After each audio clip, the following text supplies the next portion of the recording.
The dining room felt smaller than usual that November evening. The mahogany table my grandmother had passed down stretched between us like a battlefield, laden with Mom's famous pot roast, garlic mashed potatoes, and green beans that nobody ever touched. The chandelier cast shadows across my father's face as he carved the meat with practiced precision, each slice deliberate and controlled, just like everything else in his life. I sat in my usual spot, the chair that had been mine since I was 7, feeling the weight of the envelope in my back pocket pressing against the wooden slat. My fingers trembled slightly as I reached for my water glass, and I caught my reflection in its surface. Dark circles under my eyes from countless nights studying, hair pulled back in the same messy bun I'd worn for the past 3 years of high school.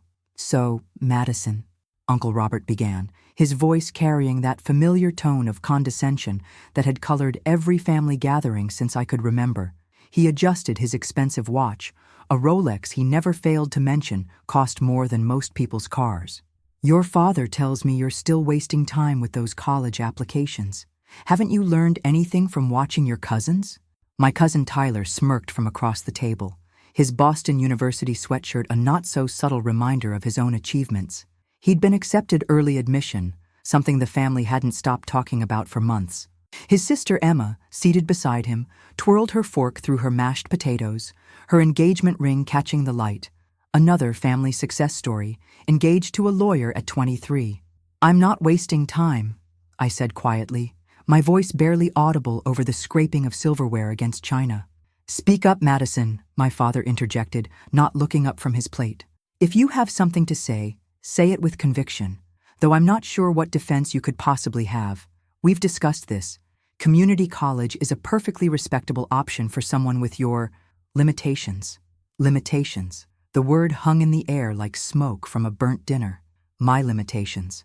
My average grades in middle school. My struggle with math in 9th grade. My panic attack during the SATs the first time I took them. Every failure, every stumble, every moment of imperfection had been cataloged and filed away in the family archive of disappointments. My mother shifted uncomfortably in her seat, her eyes darting between me and my father. She'd always been the buffer, the peacemaker, but even she had started to echo the family sentiment lately. "Madison, honey, we just want what's best for you. Not everyone is meant for the Ivy League.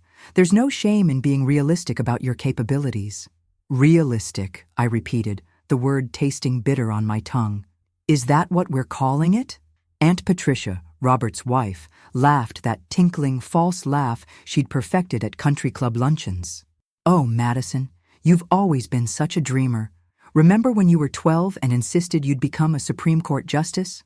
We all thought it was adorable, but at some point, sweetheart, you have to grow up and face reality." The envelope felt like it was burning through my pocket. 3 years.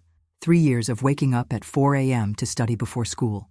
3 years of tutoring other students to afford SAT prep courses my parents wouldn't pay for because they thought it was a waste. 3 years of volunteering at the legal aid clinic downtown, taking 3 buses each way because they wouldn't drive me to chase impossible dreams. "The problem with your generation," Uncle Robert continued, warming to his favorite topic, "is that you all think you're special.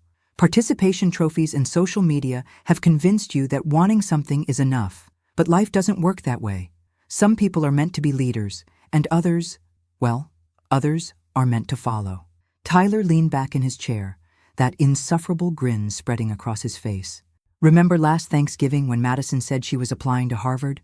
I almost choked on my turkey. I mean, come on, Madison. Harvard? You couldn't even make honor roll sophomore year." "That was because I was working 30 hours a week," I said, my voice stronger now, anger beginning to override the hurt. "Excuses," my father said flatly. "Winners don't make excuses, Madison. They make results. And your results speak for themselves. Average grades, average test scores, average activities. Harvard doesn't accept average."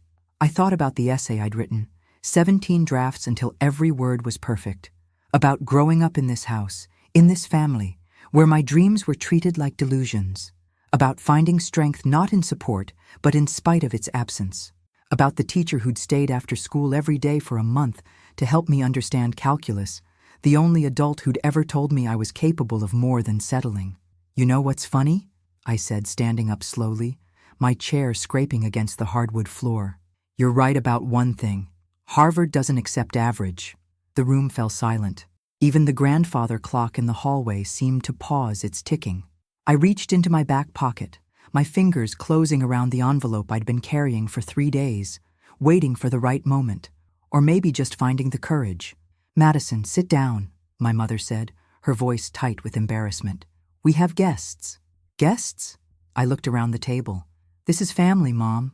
The same family that spent years telling me I don't belong anywhere but in the shadow of everyone else's success." I pulled out the envelope, crimson red with the Harvard shield embossed in the corner. My hands were steady now, steadier than they'd been in years. The weight of it felt different in the open air, lighter somehow, like releasing a breath I'd been holding since freshman year. "What is that?" Aunt Patricia asked, though the color draining from her face suggested she already knew. I unfolded the letter slowly, deliberately, the way my father carved the roast. The paper was thick, official, real, in a way that my dreams had never been allowed to be in this house. I cleared my throat, letting the silence stretch until it was almost unbearable. "Dear Madison," I began, my voice clear and strong, filling every corner of the room. "It is with great pleasure that the Committee on Admissions informs you that you have been accepted to Harvard University's class of 2029. The words hung in the air like a challenge, like a declaration of war against every dismissive comment, every condescending laugh, every prediction of my mediocrity. Tyler's fork clattered against his plate. Uncle Robert's mouth opened and closed like a fish gasping for air. I continued reading, each word a small victory. Your application stood out among over 50,000 candidates. Your essay about overcoming family doubt and systemic discouragement while maintaining academic excellence and community service demonstrated exactly the kind of resilience and determination we seek in Harvard students. My father's face had turned an interesting shade of purple, his knuckles white as he gripped his steak knife. "This has to be a mistake," he said, his voice barely a whisper. "The only mistake," I said, meeting his eyes for the first time in years without flinching, "was believing you when you told me I wasn't enough. Every single one of you sat at this table year after year, telling me to shrink my dreams to fit your narrow view of what I could be." I looked at Tyler, whose Boston University sweatshirt suddenly seemed less impressive. "You were right about one thing, Tyler. I didn't make honor roll sophomore year. I was too busy tutoring kids in the inner city, teaching them that their zip code didn't determine their potential.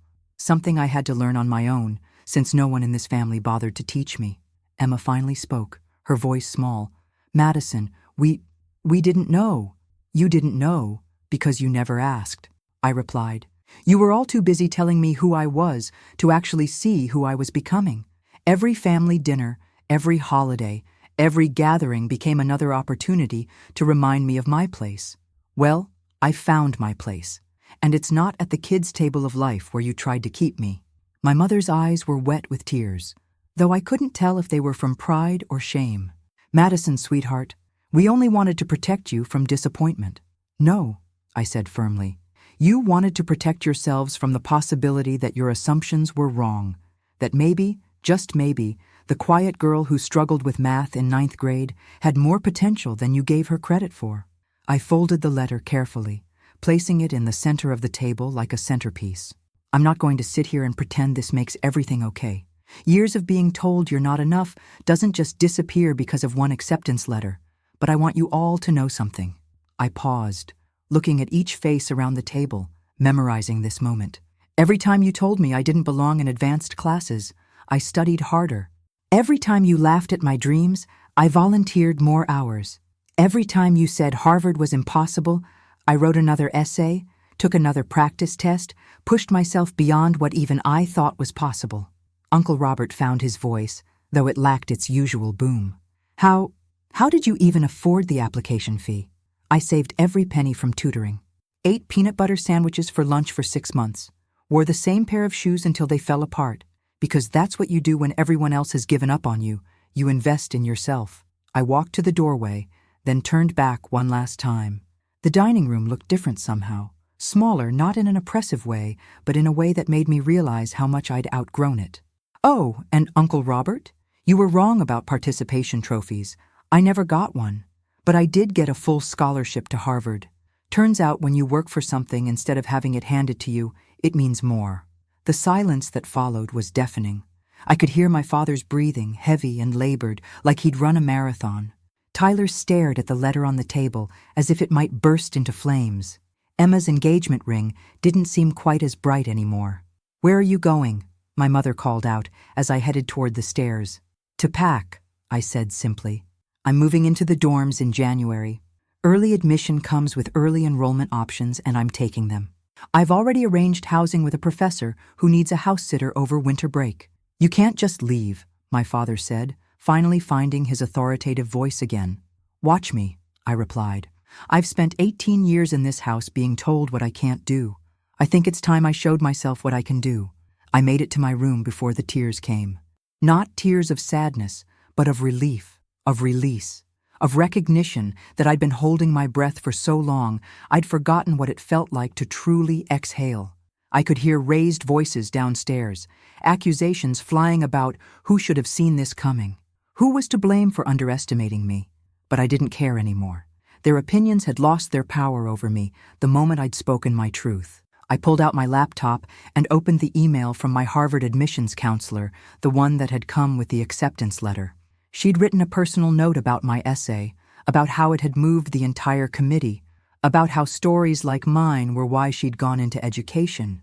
As I began typing my response, accepting my place in the class of 2029, I heard footsteps on the stairs. Soft, hesitant. A knock on my door followed. "Come in," I said, not looking up from my screen. It was Emma. She stood in the doorway, twisting her engagement ring nervously.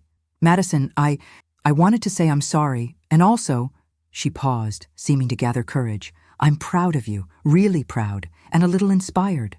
I looked at her, really looked at her for the first time in years. Behind the perfect makeup and carefully styled hair, I saw something I'd never noticed before.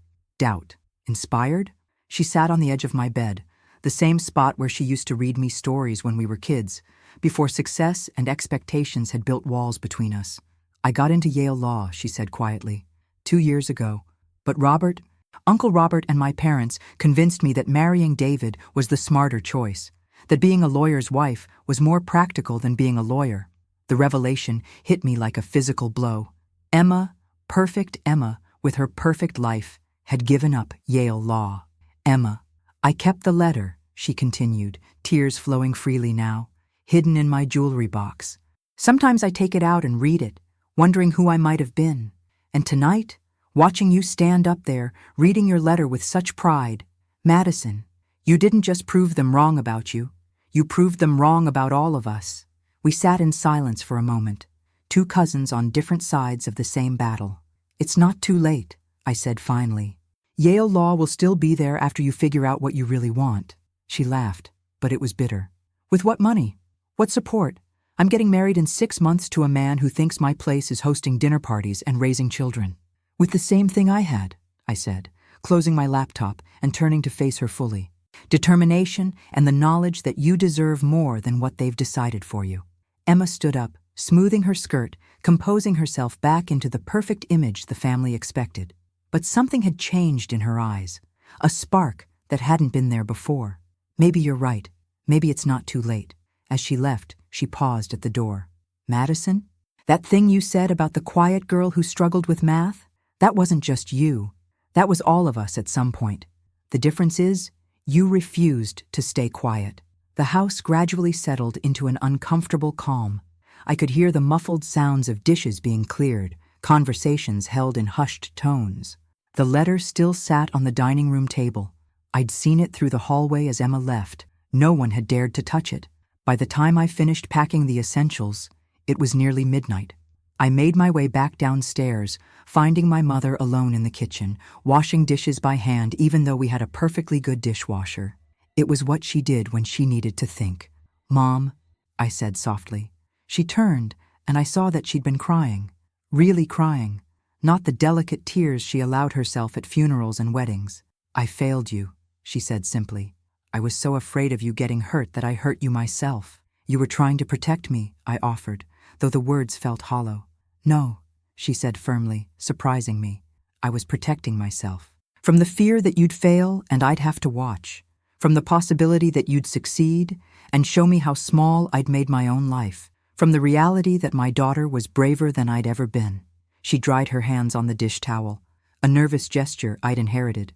I never told you this, but I got into Columbia, pre-med. I wanted to be a surgeon. The revelation shouldn't have surprised me after Emma's confession, but it did.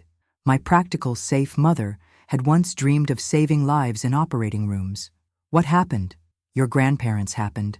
Then your father happened. Then life happened, and suddenly I was 45 years old, washing dishes in a house I'd never wanted, living a life I'd settled for, watching my daughter fight for dreams I'd given up. She pulled something from her apron pocket.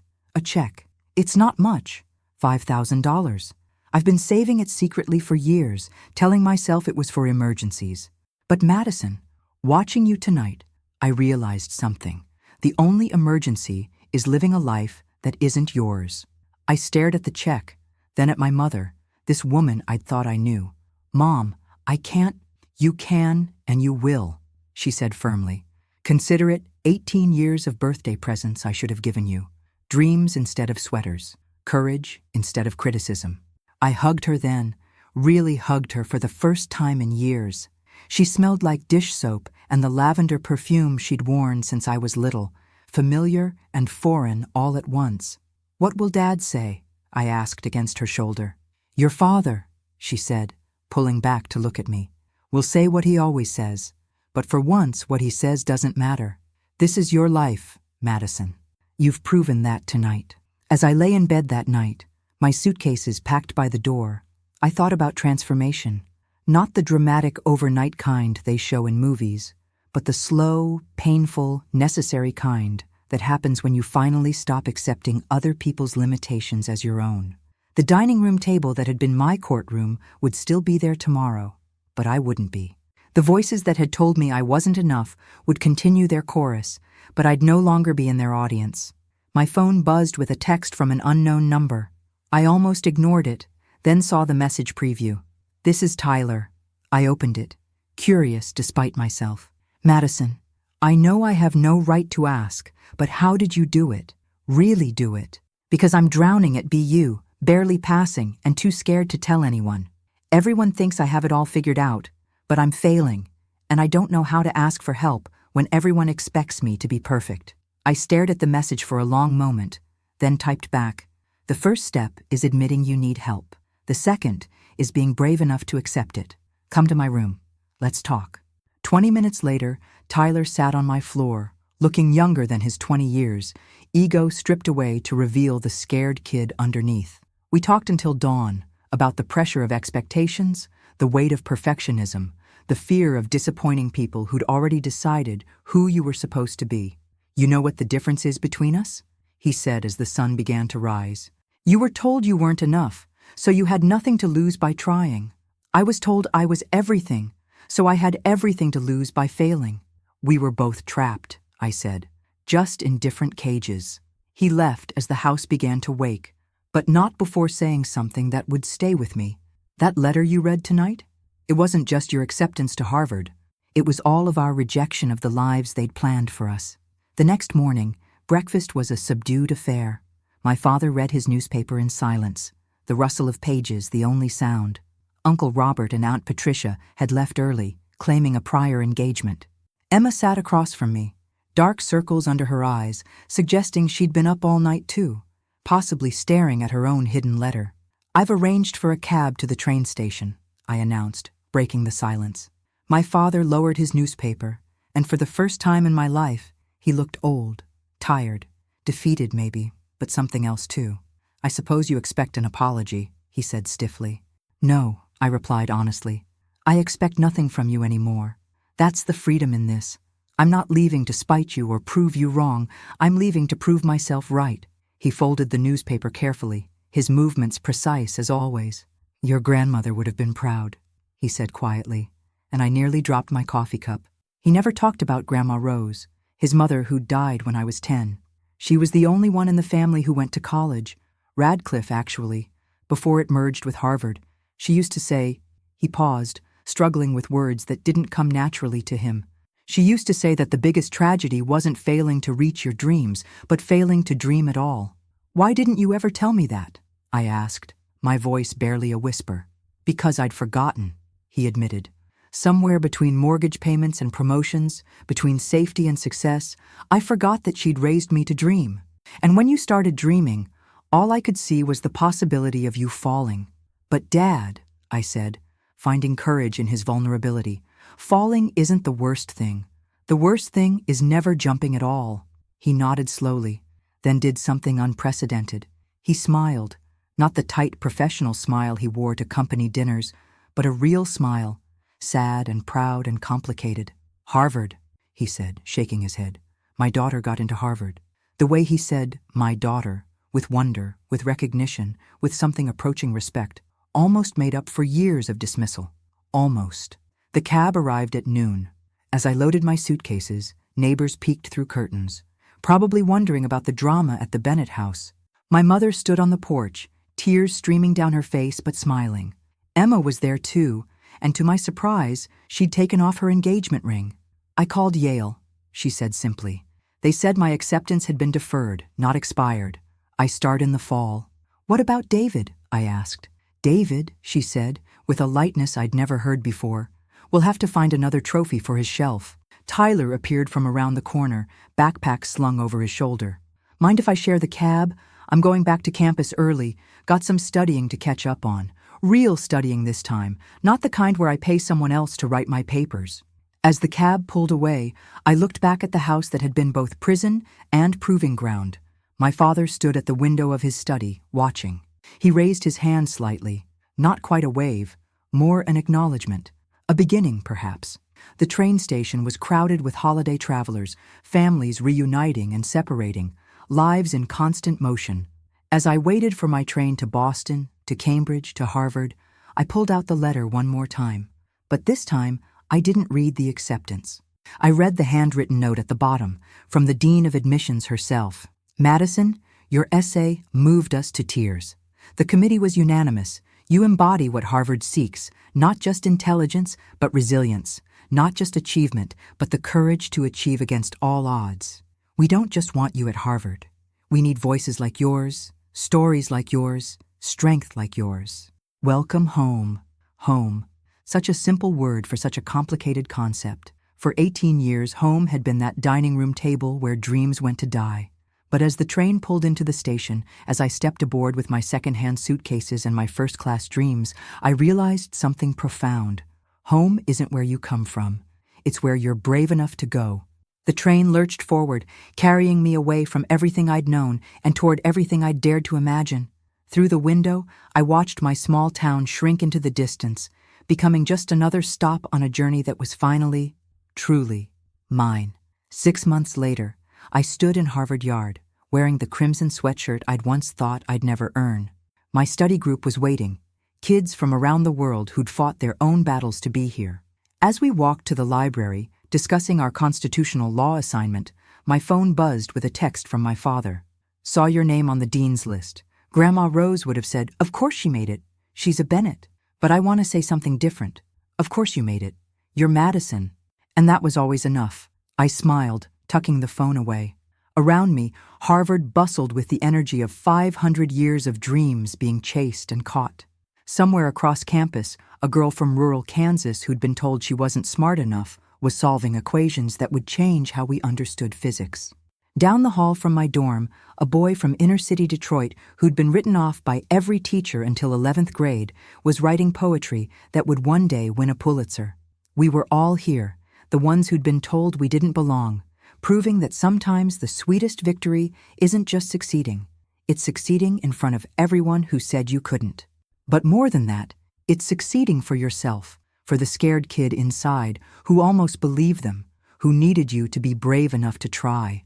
The next Thanksgiving, I didn't go home.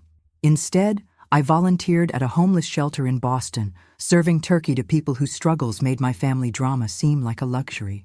But I did call my mother, and through her, I heard the family gathered around that same mahogany table.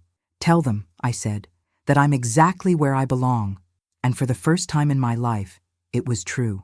Not because Harvard had accepted me, but because I had finally accepted myself, limitations, potential and all.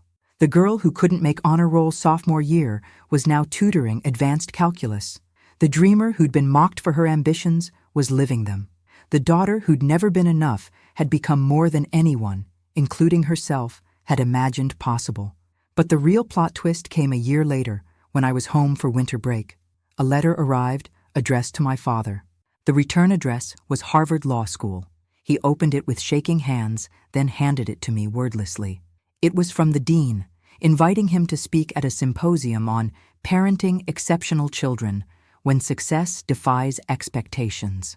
"They want me to talk about you," he said, his voice thick with emotion, "about how wrong I was, about what you taught me. Will you do it?" I asked. "Yes," he said simply, "because maybe another parent will hear it and stop making my mistakes. Maybe another kid like you will get the support you never had." That symposium led to others. My father became an unlikely advocate for believing in children's dreams, traveling to schools and community centers, telling the story of the daughter he'd underestimated and the lesson she'd taught him at a dinner table one November night. He always ended with the same line. "I spent so long trying to protect her from failure that I almost protected her from success." Emma graduated from Yale Law summa cum laude. Tyler switched majors, found his passion in social work, and graduated with honors. My mother went back to school at 50, not for pre-med but for counseling, helping other women find their voices after years of silence. And me? I graduated from Harvard, but that was just the beginning. Law school, yes, but not to become the Supreme Court justice my 12-year-old self had dreamed of. Instead, I started a nonprofit that helps first-generation college students navigate the application process, especially those whose families don't believe in their dreams. We've sent over 3,000 kids to colleges they were told they'd never attend. Every year on the anniversary of that dinner, that revelation, that moment when everything changed, I receive a package from my father. Inside is always the same thing. A crimson Harvard sweatshirt in increasingly larger sizes as the years pass. Not for me, I have plenty, but for another kid, somewhere, who needs to believe that impossible is just another word for not yet. The note is always the same too, in his precise handwriting. For someone who doesn't belong, until they prove they do. Because that's the thing about belonging. Nobody else gets to decide that for you. Not your family, not your circumstances, not your failures or fears. You belong where you fight to be, where you dare to reach, where you refuse to let anyone else's limitations become your own. And sometimes, just sometimes, the sweetest revenge isn't revenge at all. It's success that lifts everyone, even the ones who tried to hold you down. It's proving that dreams aren't dangerous. Giving up on them is. That dining room table still sits in my parents' house, but it tells a different story now. Where once it was a courtroom for crushing dreams, it's become a launching pad for them. My little cousin Sarah sits there now, 16 and full of fire, talking about her plans for MIT. And nobody laughs, nobody dismisses, nobody says she doesn't belong. Because we all learned that night that the only thing more powerful than being told you can't is proving that you can. And that Harvard acceptance letter, now framed in my father's study, isn't just my victory. It's a reminder to every Bennett who comes after, dream big, dream boldly. And when they say you don't belong, pull out your acceptance letter and read it at dinner. The end isn't really an end, of course. It's a beginning. Every kid who walks into my office, clutching transcripts that aren't perfect and dreams that seem impossible, is another chapter in this story. Every family dinner where dreams are supported instead of suppressed is a victory. Every time someone says, "You don't belong here," and someone else says, "Watch me," the ripple effects of that November night spread a little further.